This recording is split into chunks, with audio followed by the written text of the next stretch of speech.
Mayumi Kanji, 30 ans. Arrivée à Paris il y a 12 ans pour étudier la mode, elle a décroché un poste de petite main chez un couturier en vogue. Pas à la hauteur des espoirs qu'elle portait avant d'arriver, elle réussit tout de même à mentir à sa famille qui la pense à la tête de la firme. Hervé Blondel. Un parcours universitaire sans faute. Pourtant, ce jeune quadragénaire ingénieur informaticien lutte pour conserver le poste qu'il occupe depuis 10 ans chez IBM. Installé porte d'Orléans, il passe plus d'1 heure par jour dans les transports.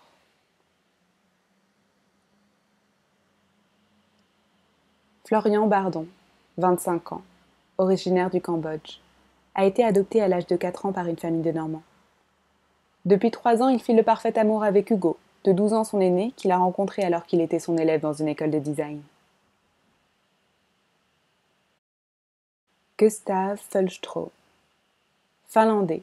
Il vient à Paris tous les 6 mois voir son éditeur chez Albin Michel qui traduit ses romans depuis 2 ans. Il déteste Paris, le métro, les voyageurs, les odeurs des voyageurs. Amandine Desnos. Serveuse dans un café rue de Dunkerque. Il est 18 heures et elle est déjà en retard pour son match hebdomadaire de boxe thaïlandaise. Elle a été triple championne de France mais n'a jamais remporté de titre international. Chong Zhen entre dans sa 28e année aujourd'hui et n'en a informé personne. Pas même Angélique, cette fille aux cheveux blonds un peu gras, qu'il a tout de suite remarqué lors de son premier jour au bureau de poste de Châtillon. Il réussit à passer son temps libre avec elle, en se prétendant confident.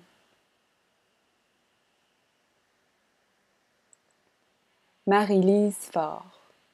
Après une enfance difficile, transportée de foyer d'accueil en maison de redressement, elle s'est rangée, s'est mariée et travaille maintenant dans une boulangerie.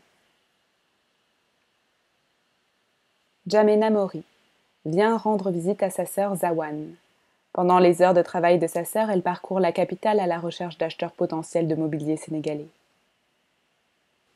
Émile Bredeau, autiste, fait d'énormes progrès depuis qu'il suit le traitement DAN, une nouvelle technique venue des États-Unis qui oblige sa mère, ainsi que son psychomotricien Gilles, à ne jamais le laisser seul pour pouvoir le stimuler en permanence.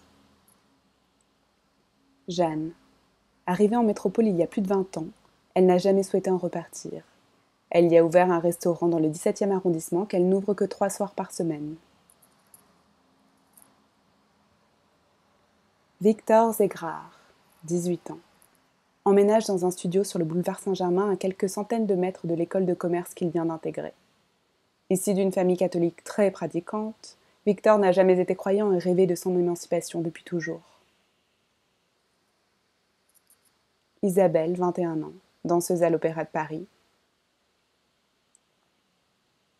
Marie-France, l'associée de Jeanne. Elles ne se connaissaient pas en Guadeloupe et se sont rencontrées ici. Elle a plus de mal que Jeanne à se faire à cette ville. Ses enfants sont restés là-bas, et elle projette de les retrouver dès qu'elle aura mis assez d'argent de côté pour s'offrir une retraite confortable sur les terres de Port-Louis.